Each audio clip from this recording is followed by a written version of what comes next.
Youpi, encore un sujet où je vais râler, ça doit faire au moins 2 vidéos que j'ai pas pu déverser du sel. Je commençais un peu à me sentir mal. Et là, on va parler d'un truc qu'on n'arrête pas de me demander lorsqu'on veut acheter un PC portable, ou même fixe en fait, même si moins courant. Ça vaut quoi les PC designés pour gamers? Eh bien, spoiler alerte, je trouve ça peu ouf, et pour pas mal de raisons. Salut, c'est Léo de la chaîne Techmaker, et aujourd'hui, on va parler des PC gamers. Alors déjà, pour désamorcer un peu le truc quand même, je ne parle pas des PC que se font les gamers pour pouvoir jouer à Fortnite en 4K 144 FPS, histoire d'être à bloc pour la prochaine World Cup et de rafler les 3 millions de dollars. Car pour le coup, ici on est sur quelque chose de plus réfléchi, avec en général des machines avec des pièces choisies une par une de manière assez méticuleuse et donc un peu plus logique et adéquate avec l'utilisation finale. Non, ici je vais plutôt vous parler des ordinateurs qu'on veut vous vendre pour vous, les gamers avec un arrobase à la place du A, que vous pouvez trouver en général sur Amazon, Carrefour, la Fnac et même chez les différents constructeurs directement. Ici pas de jaloux, Omen pour HP, Predator pour Acer, Légion pour Lenovo et même Xiaomi et Ingame Gamer. Ouais, je vais aussi critiquer ma marque du Kokoro, c'est pour dire. Et ici, on va surtout parler de la vitrine et de certains PC atteignant parfois les 2000, 3000 euros, voire plus. Car parfois, ce que je vais dire dans cette vidéo ne s'applique pas à des modèles plus abordables. Mais bon,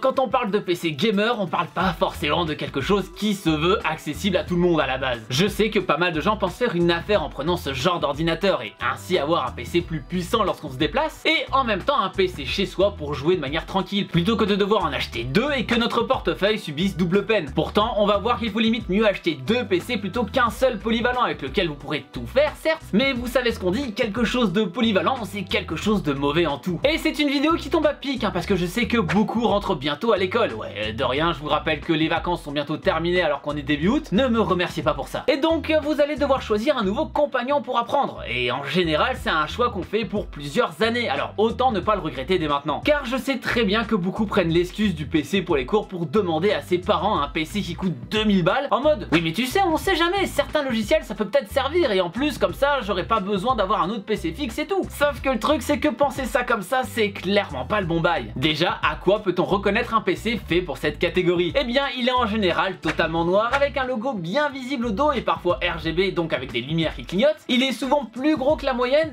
mais aussi plus lourd et plus cher. Ah, et c'est vrai qu'il est souvent accompagné du terme gamer quelque part, car après tout les composants sont différents entre un PC classique et un PC gamer, non? Bah prenez le dernier mot de ma dernière phrase et vous avez la réponse. Mais du coup, c'est quoi les inconvénients de ce genre de PC? Bah déjà, ça coûte plus cher qu'un équivalent non gamer. Bah oui, ce fameux logo RGB, il est pas gratuit, et le reste non plus d'ailleurs. Le truc c'est qu'en termes de rapport qualité-prix, on n'y gagne pas souvent au change, car par rapport à des composants de PC fixe, il faut ici les miniaturiser, ce qui coûte plus cher, et même en prenant ça en compte, ils consomment toujours plus que des PC plus classiques. Ce qui crée donc un second inconvénient, la batterie. N'importe qui pourra vous le dire, mais ce genre de PC ont de manière générale une batterie qui va tenir quoi, 3 ou 4 heures au maximum sans qu'il soit branché à son énorme transformateur qui peut parfois peser aussi lourd que le PC en lui-même. Et de toute façon, ne comptez pas utiliser votre ordinateur sans qu'il soit branché pour jouer, car de toute façon il sera bridé et il n'utilisera plus votre GPU ou alors de manière très bridée si vous bidouillez un peu. Mais votre APU, GPU étant votre magnifique carte graphique que vous avez payé une blinde, RTX 2080 Ti, tout ce que vous voulez, et votre carte APU, la carte graphique intégrée au processeur qui de manière générale est très peu ouf et sert juste à faire fonctionner le PC comme il peut. Donc on n'est plus vraiment sur un PC de jeu portable mais plutôt sur une station de jeu transportable, et je pèse mes mots car c'est justement assez lourd. Bon, en vrai ce que je dis là ne s'applique pas à tous les PC portables gamers bien sûr, car c'est vrai qu'aujourd'hui on trouve des PC gamers qui restent quand même malgré tout relativement légers et donc peu encombrants, mais c'est forcément au détriment de quelque chose. On trouve ici le troisième inconvénient, le poids de ces machines, parce que c'est clairement pas le genre de bestiole que vous allez laisser sur vos genoux tranquillou en sirotant votre Starbucks, vu qu'on peut arriver parfois à des bestioles qui atteignent les 5 ou 6 kg contre les 2 à 3 kg des laptops plus classiques. Ce qui fait que justement on perd ce côté PC portable pratique encore une fois, et donc on n'ose pas vraiment le sortir dès qu'on aura un besoin si les conditions ne sont pas adéquates et optimales, et donc on perd un sacré intérêt à un PC portable. Et un truc aussi puissant,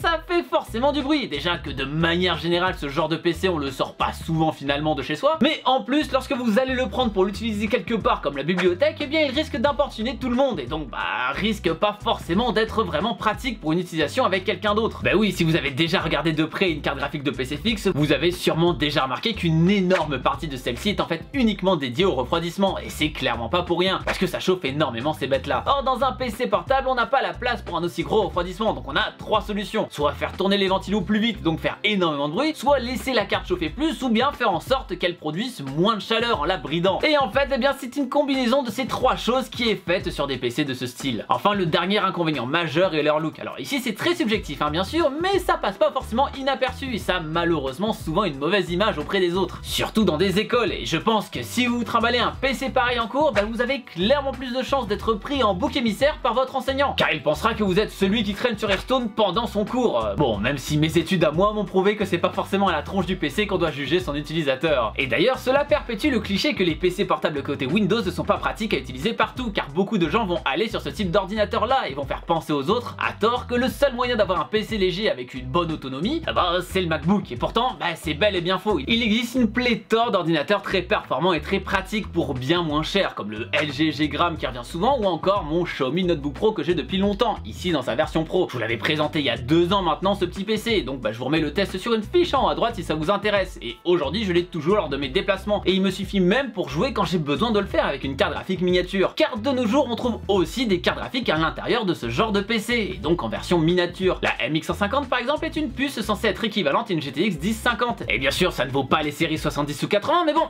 elle serait réellement utile pour du jeu sur PC portable encore une fois. Bon, on va voir juste après que non, à cause d'un critère trop souvent mis de côté malheureusement quand on veut acquérir une machine de ce style. Mais bon, prenons la thématique de ne vouloir absolument qu'un seul PC vraiment, et de finalement aussi remplacer son PC fixe qui est fait vraiment pour jouer. Est-ce que ça vaut toujours le coup de finalement additionner les prix des deux pour faire sa méga machine? Car ok, partons du postulat qu'on s'en fout d'avoir un PC qui pèse 5 kg, qu'on est obligé de brancher H24 et qui fait autant de bruit que votre pote Kevin lorsqu'il dort totalement bourré et qui en plus va vous faire passer pour un nerd auprès de tout le monde. Mais le truc c'est que tout ça c'est rien par rapport à un composant que beaucoup de gamers oublient trop souvent, l'écran. Bah ouais, quel intérêt de se trimballer une RTX 2080 Ti pour afficher tout ça sur une pauvre dalle LCD en 1080p 60 fps? Bah il y en a pas. Et c'est bien là le problème, avoir des composants bien plus puissants sur un PC portable ne vous servira pas à grand chose. Des composants d'il y a 4 ans suffisent pour ce genre de résolution, et donc encore une fois, quel intérêt à aller plus loin que les composants miniatures comme la MX 150, voire allez, même sa petite sœur finalement, la MX 250. Sans compter qu'en plus, l'expérience en elle-même n'est pas au niveau. N'importe qui a déjà joué sur un très bon écran fixe comprendra ce que je veux dire par là. Et oui, on va me dire qu'on pourrait acheter un écran externe, etc.,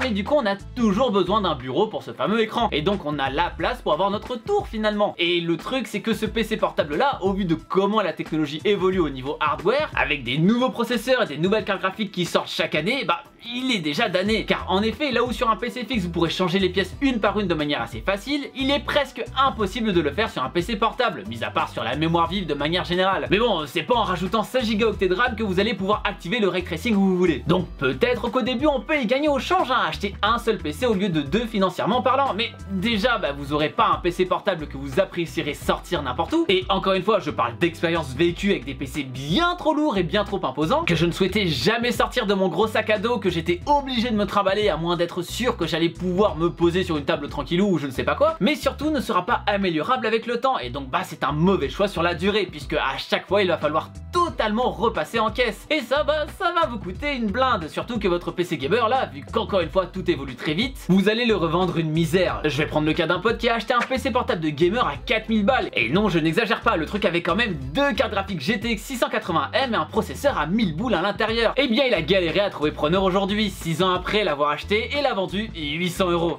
Ouais, ça fait mal. Et de toute façon, histoire d'enfoncer encore un peu le couteau dans la plaie, mais c'est clairement pas un ordinateur comme ça qui vous permettra d'avoir plus de chances de faire top 1. Car la plupart des joueurs pros jouent au jeu en qualité minimale pour ainsi éviter toute distraction, que ce soit visuelle ou sonore, que ce soit les effets de lumière, les reflets, les ombres, bref. Autrement dit, votre carte graphique qui vous aura coûté 1500 balles va fonctionner à 1% de ses capacités. Trop chouette, dis donc. Tout ça pour vous dire qu'il ne faut pas vous faire avoir par ce terme gamer sur les PC que vous pouvez acheter en pensant qu'ils seront bien plus puissants que les autres. Alors attention, je critique beaucoup ce terme gamer, mais finalement ça commence un peu à changer parce que j'ai l'impression que certaines marques commencent à se rendre compte que faire des produits pareils aussi mastoc n'a pas de réel intérêt, et que certains deviennent un petit peu plus light avec des cartes graphiques économes et donc un refroidissement plus compact, ce qui permet de ne plus avoir un énorme châssis comme on peut voir sur ce genre de PC. Il commence aussi à y avoir des écrans Quad HD, 4K, voire même avec des fréquences plus élevées, notamment du 144 Hz. Mais un problème ne pourra jamais être réglé, la taille de ce dernier. Bah oui, plus il est grand, plus il sera lourd et plus ce sera galère à transporter, et donc encore une fois, quel intérêt de se trimballer ça? En général on est sur du 17 pouces avec ces modèles là, mais parfois on voit du 19 pouces et rien que là c'est déjà un délire, alors j'imagine clairement pas plus. Mais Mais en même temps ça se comprend, personne n'a envie de jouer sur un 13 pouces. Et n'importe qui ayant joué sur un 27 pouces ou bien sur un plus grand écran de manière générale pourra attester du confort que ça procure. Mais voilà, avec un portable, on est un peu coincé entre les deux. Trop grand pour être léger et facile à transporter partout, et trop petit pour être vraiment dans des conditions de jeu optimales. Et derrière, on peut aussi parler du clavier qui n'aura pas non plus le même ressenti qu'un vrai clavier mécanique de gamer, qui sera toujours plus intéressant dans une optique comme celle-ci. Bref, on revient à ce que je disais au début de cette vidéo, c'est le PC du compromis. Ça ne veut pas dire qu'il est destiné à personne, mais c'est clairement pas le premier choix à faire. En conclusion, je pense que ce genre de PC fait baver, je comprends. Après tout, sur un benchmark, c'est clair et net qu'il sera devant la plupart des autres laptops. Mais